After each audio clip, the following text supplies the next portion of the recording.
taking place on Saturday and Sunday. We are really excited to be here. This is the first World Cup that we've had in the United States in over 23 years, and we could not be more thrilled to be at Wirth Park here in Minneapolis. So thank you to the Loppet Foundation, the Loppet team, all of the volunteers who have worked so tirelessly to put this on. I mean, we did have 6 inches of snow the other day, but that was not the case last week. And so it's just an incredible place to be, so thank you. Just to get this going, because we only have 30 minutes with these athletes. Jessie is coming, by the way. He was just training. I'm just going to get right to it. I'm going to introduce the athletes that I know you already know on stage right now. I will ask them one question, and we will open it up to the floor. If you would just stick to one question per reporter and journalist, that would be great, so we can just get through this. I'm going to kick it off with Julia. Julia is from Massachusetts, has been on the team for over 8 years, and you've been really vocal about how the World Cup is here to inspire the next generation of skiers. But who inspired you? Who inspired me are the people sitting right next to me to begin with. Despite being labeled a veteran on the team right now, I grew up looking up to these 2 women and the generation above them. And it's unbelievable to remember when Jessie and I, she came to our local club to do an outreach, and I got to do a speed against her, and that's where it all began. And she beat me. So those simple things, like I remember that day so clearly, and such a small thing like that had such an impact on my career, and I really hope that this weekend can do that to the kids out there and the parents and everyone out there, that inspires them to think, I can do this too, and I want to do this as well. So it all began with these 2 women. I'm so incredibly lucky and grateful that they were able to teach me so much and take me under their wing. And had someone told me in high school that we would be teammates, roommates, friends, I wouldn't have believed it. And I hope this weekend is just the beginning for American skiing. And then we have Rosie Brennan. Rosie Brennan is originally from Park City, Utah, but trains in Anchorage, Alaska. She's been with the U.S.A. team also for several years. And my question for you, Rosie, is what is it about the atmosphere of the U.S.A. that gets you pumped to be back racing here? Yeah, I always, when I saw like the calendar this year, there's Canmore and then Minneapolis, I always felt like Canmore was a bit more like home because I'm from the mountains and it's the same time zone and all that kind of stuff. But I will say when we flew from Calgary to Minneapolis and I landed in Minneapolis, I don't even know what it is, but like you're like, yes, this is actually America. Canada is not America. this is actually my home, where I'm from. And it made me incredibly proud and grateful to show off our country and to be an American and to have so many friendly faces. I think that's something that particularly in the ski community and on our team we value so much, is just being really friendly with everybody. The Midwest and Minnesota are particularly great at that. So we were greeted with hundreds of friendly volunteers at the airport, and ever since then it's just been like a kind of great time of everyone just sharing excitement. So I think I'm hoping to capture some of that and take it with me on the course this weekend. And Jessie Diggins. Jessie is from, all of you know, Afton, Minnesota, just down the road. She has been working her entire career to bring the World Cup back to Minnesota. I guess I should say back to Minnesota. And Jessie has been on the Steeple U.S.A. team for over 13 years. My question for you, I know you've answered this a lot, but you're competing in your hometown this week. That's going to be pretty special, but what does it truly mean to you? Thanks, Leanne. This is really emotional for me, so if I start crying, just bear with me.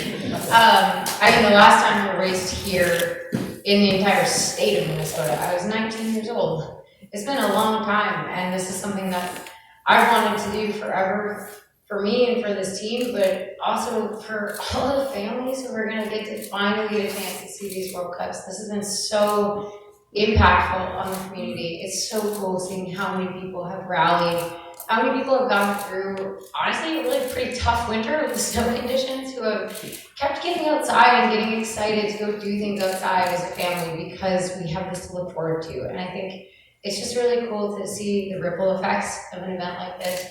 it's cool to see how many people had to pull out all the stops to make it happen, and that makes me profoundly grateful. So, for all of the people who made this World Cup possible, like, thank you so much. This is, like, I can retire happy now. I'm not retired right now, but when I do, I'll be happy. Because I feel like this was the last thing that I really wanted to do in my career. And that's all I have. Oh, here's JC. Perfect. And lastly, everyone, this is JC Schoonmaker, who you all know. He is on the A team of the Steeply U.S.A. team. He is from around Lake Tahoe, California, has been on the team for about 4 years. And JC, my question for you is, you had your first ever podium this season and left Canmore with the 7th place. What's it going to take to get on the podium here in Minneapolis? Yeah, I guess it's not easy, but I guess just being brave and kind of going for it.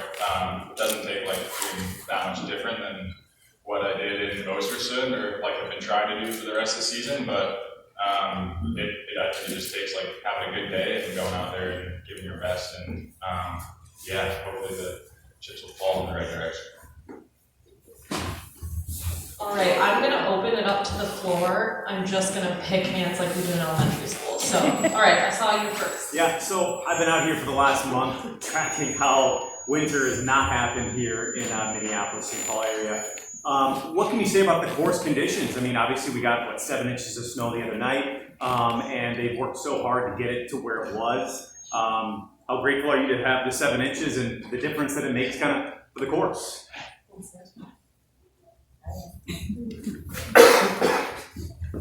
Yeah, well, I sit on the board of Protect Our Winners, so this has been a really interesting thing to see. I mean, this is really important, and this is why we talk about climate change, and this is why we like to stand for what they do, because it has been really hard, and it has made such a cool, awesome event, like really challenging to pull off with these winter conditions, and that's nobody's fault, it's just how it is. So we're so happy that we got the snow, we're so lucky, we're so grateful, and we're so grateful to all the people at the pocket, because they were ready to make this race happen, with or without that little miracle snowstorm. So I think this is really amazing, and it's so cool for everyone to get to see winter the way like we do it growing up here in Minnesota, and we're really grateful to be able to share that with everyone. Yeah, over there. This is a question for Jessie. I've been talking a little bit with some of your teammates about sort of the climate advocacy question, and one of the things that I heard from some of them is that it's sort of a hard issue to engage in as a cross-country, as a World Cup level cross-country skier, when you have to do like a lot of traveling and use equipment and stuff like that, and also that cross-country skiing is actually like a relatively small issue when you think about like the global problems that result from climate change. And so I'm curious how you think about like your advocacy on this issue as a cross-country skier, and like what you see as the role of a professional cross-country skier in participating in like dialogue and sort of policy discussion about climate change. Yeah, thanks, Matt. I think, first of all, I can't speak for anybody else, so it's up to every athlete how much they want to use their voice, how comfortable they feel. Me, I love talking, so this is fine. But I think the idea of imperfect advocacy is really important, because yes, we travel for work, but also most people I know travel for work and weddings and funerals and parties and vacations. And I think it's important to see that if we have a chance to do something or anything to take a step in the right direction, that is better than sitting back and just watching the world burn and doing nothing. And so even if we are not perfect, even if, yes, of course there's some hypocrisy there. We fly for our jobs like most people, but we also fly to the Capitol and lobby for policy changes that can make a bigger swing and a bigger impact. So I think that's the way that I like to look at it, is what you can, where you can, how you can, and don't get hung up on not doing it perfectly. And that's something that I've tried to apply in many areas in my life. I don't have to be perfect to be good enough, or for it to be worth my effort and my time.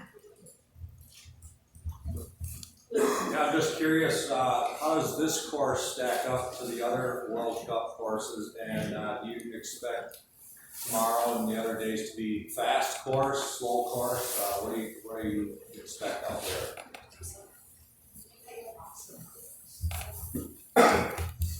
I mean, we have some, 15 weekends of World Cup racing, and every place is different, and every course is different. So it's hard to maybe say oh, one course is so much harder, easier, or whatever than the other. They're all just different.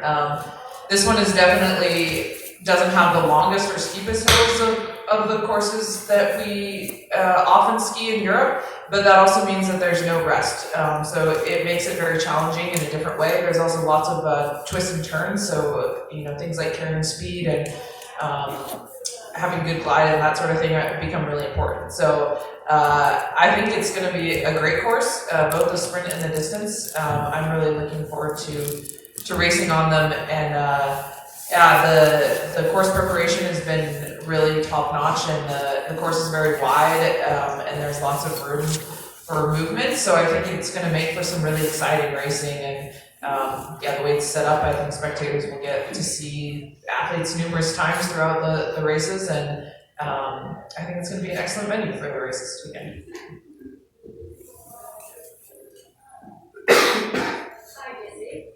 Could you tell us about your role and the conversations you had after the Olympic gold medal in 2018 in order to get World Cup?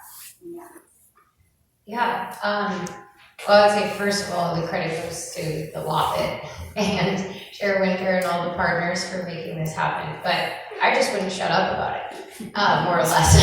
I just became a real pest and just made it known in every single one of the 50 events I did in the 100 days following the Olympics. This is the one thing that I want, and I think it would be amazing for the community. I think it would be so cool, an amazing way to grow the sport.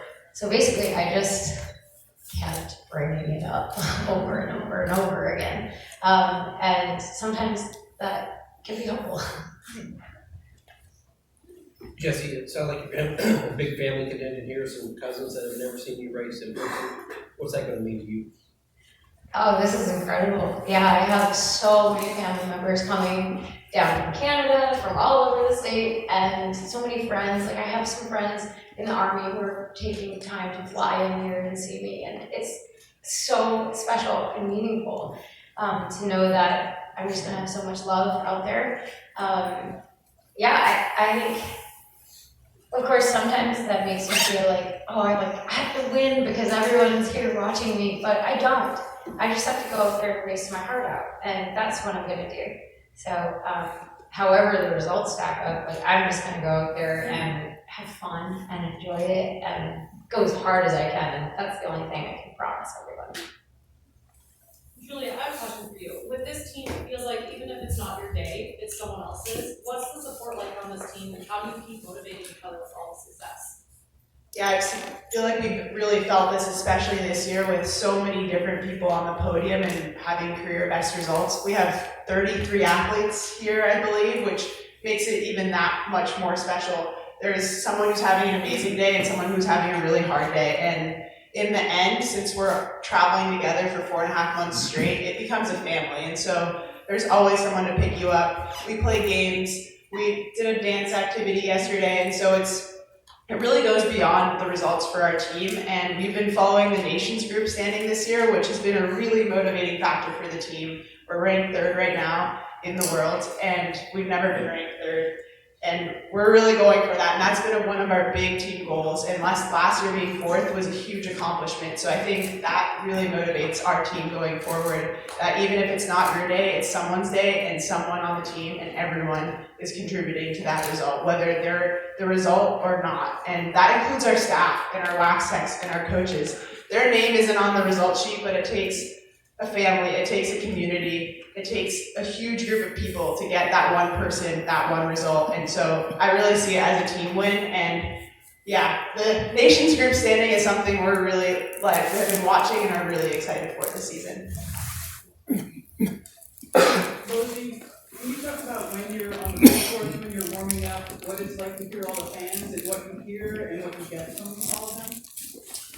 Yeah, I mean, to be honest, this is a first for me. I went to 2018 Olympics in Korea, which didn't have a ton of, like, my mom was there, but that was about it, and then Beijing had nobody. And so I honestly have not done a race where there's this many people cheering for me and know who I am and stuff. So I'm excited to see what that's like. It certainly can't hurt. You know, we've been like, you know, Falloon World Championships had tons of people, and you know, I've been, and they're cheering and they're loud, of course, but they're not my people. So to have like my whole family, I have a bunch of aunts, uncles, cousins, my best friend, like so many people coming, and so to know that they're out there cheering and to hear that, and I actually do. I mean, everyone's a little different, but I hear that for sure, and especially the people that are close to me, like you recognize those voices, and sometimes that can, you know, be the difference of just getting that last little bit out of yourself. So, yeah, I can't wait to see what that feels like. It's going to be exciting for sure.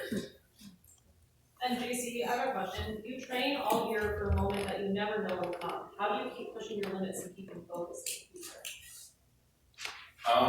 For me, I feel like a lot of that comes from just like past successes. Like, I remember like certain races and moments, and I feel like those kind of like keep me motivated throughout the entire summer and fall training and stuff. So, kind of like that one race in the season where you just felt like unstoppable and everything was going right. That kind of keeps me going, I think. And if you can like continue to keep the training intensity high and like keep your focus, the goal is like eventually to get back to that. So yeah, I'd say that. So is the race in Ostersund now the race that you're thinking about for next year to try to? Well, hopefully tomorrow. Just how long you waiting for this to happen? I'm just curious, has it hit you that it's happening? It actually has not totally felt real, just because this is something I've been wanting for 13 years and thinking about for the last 4, 6. So it's actually kind of crazy. I hope I'm able to really soak all of it in. But if I can't, we've got the Brinkman brothers here making a documentary, so I'll be able to like look back on it and relive it. But yeah, I'm really hoping that I'll be able to take in as much as I can, because it definitely feels like a really awesome dream. Julia, what can I expect from the American crowd? I feel like you do sports sharing in a bit different way than the Europeans. I think people should expect a really lively, excited crowd that is incredibly passionate. I mean, you imagine any other country having to wait this long for their home World Cup and it's all unleashed in a weekend. I don't know. Get ready, brace yourself, because I think it's going to be a heck of a time, and I just can't wait to be just numb in my ears from all the screaming out on course. Julie and Jessie can take a crack at this. How are the snow conditions on the course today, and how do you feel like the quality of the snow will impact the racing on the weekend?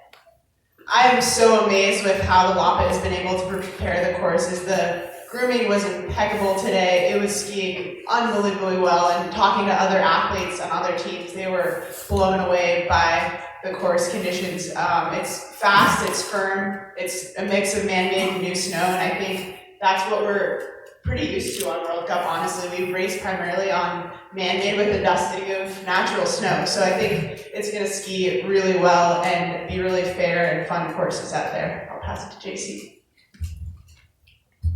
Yeah, definitely. I think it's like nothing out of the ordinary that we normally ski on. It's just like going to be fun and fast, and yeah, nothing too crazy, I guess. Everything that Julia said.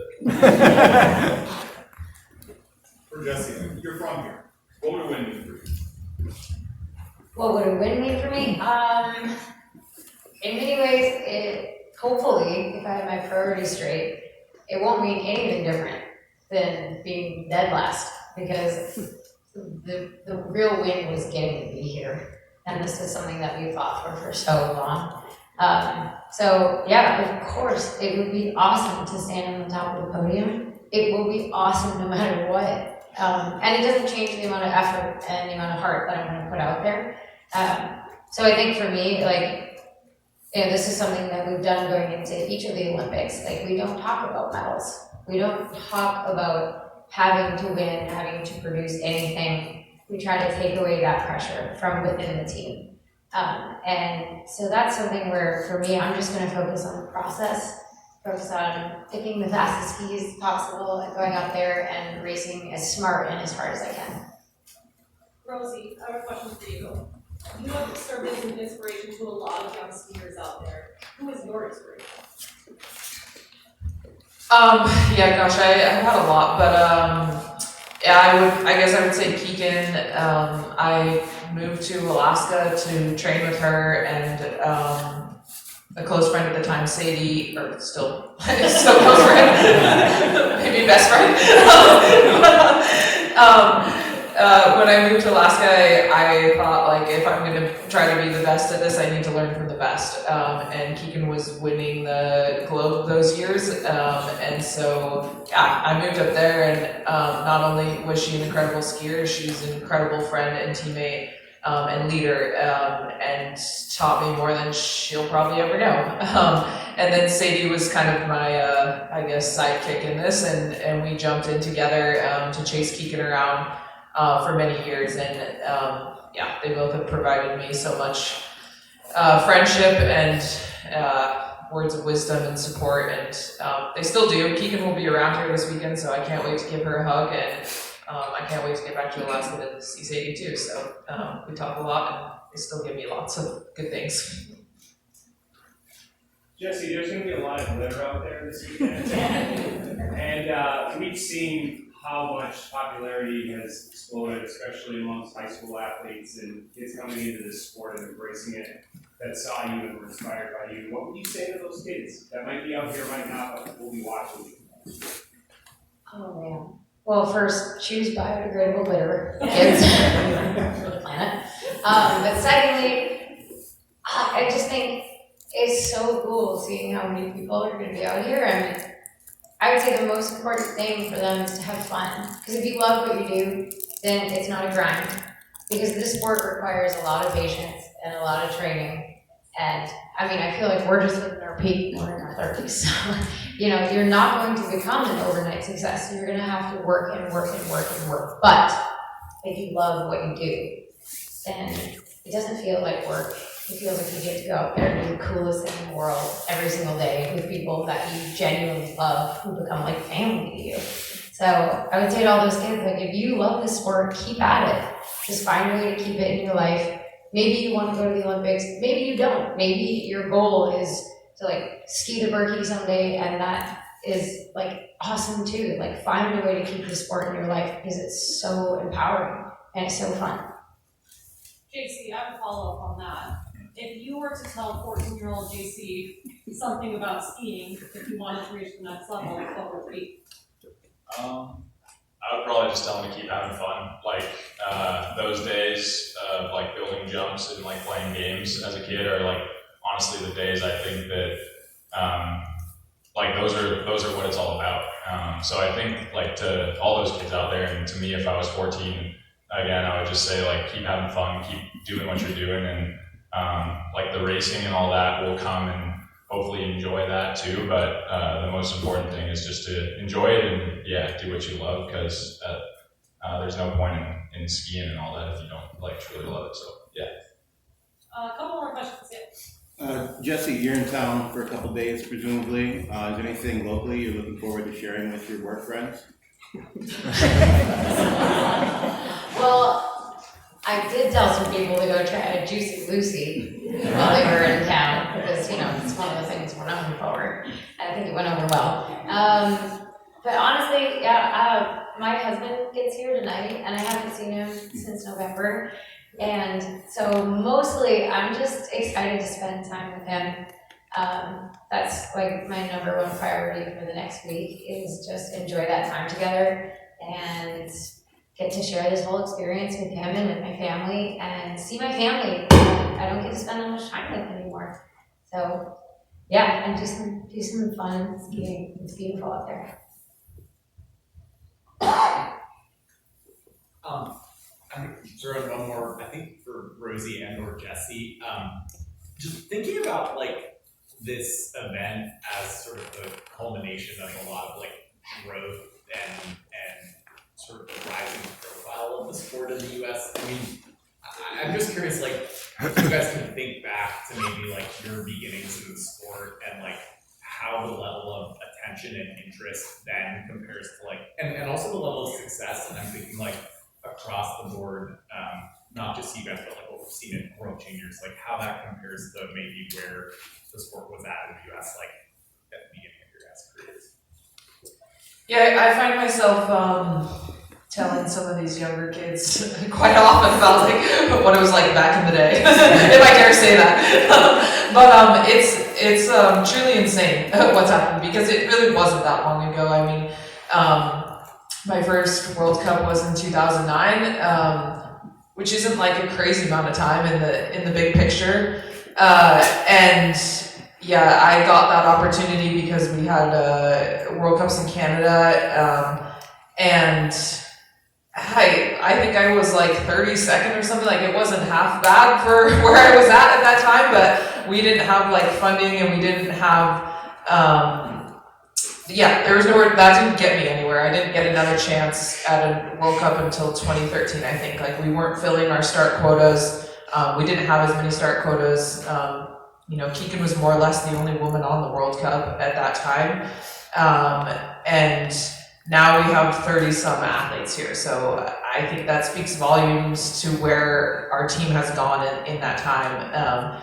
And it's not, I mean, it's everything, right? Like, it's the support we've gotten from U.S.A. and Snowboard that's grown immensely. It's the professionalism of our team as a whole, the professional, like our staff, our wax, the skis, and then the teamwork that we've all put in to rise to the occasion a bit, and to take some other people with us.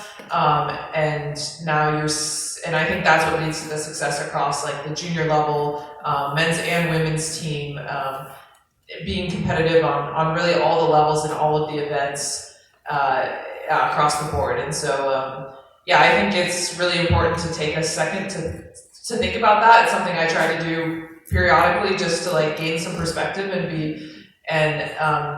it allows me to have so much gratitude for like all the work that everyone has put in, team, staff, and support in the community, to make something like this happen, and to make us be a team that's actually has chance of winning these races this weekend. So it's amazing to have a home World Cup, and it's really amazing to have a team that's competitive at a home World Cup. We have time for about one more question. I have one for JC. I'm wondering, on the men's side, with Ben's illness recently, and unfortunately him missing the big event here in Minnesota, has there been any conversation amongst the men about what impact, if any, that has on just the men's morale, the men's psyche, and any conversation about like who's going to be the guy to step it up to, for lack of a better term, fill his shoes? Yeah, I mean, we definitely have been talking, like, Ben is a huge part of this team, and I'm sure it's the same for the women. Like, he brings the mood up, and he's super funny and just like an awesome guy. So hearing that his season was going to be ending was like pretty devastating. And I think, we were talking about it a lot the last couple of days, just how much of a bummer it is that he's not here. It just sucks, plain and simple. But we haven't talked about, I mean, on the men's team, I would say we don't really have like, it's not like we have one leader or one guy we all look to. I think we're more of just like a collective group. So when Ben goes down, it's not like we're looking for someone to step it up and like take his position. Like, we're just a group of ourselves, and we just are all good friends. So it's definitely a bummer to not have him here, but we're still texting him and chatting with him and stuff. So I think hopefully I know he'll come back stronger next season. It's going to be a tough month for him with his illness and stuff, but I think we all know he'll be back and doing super well next year. On that note, I want to thank everyone so much for taking the time to be here, and we'll see you out there on the course tomorrow.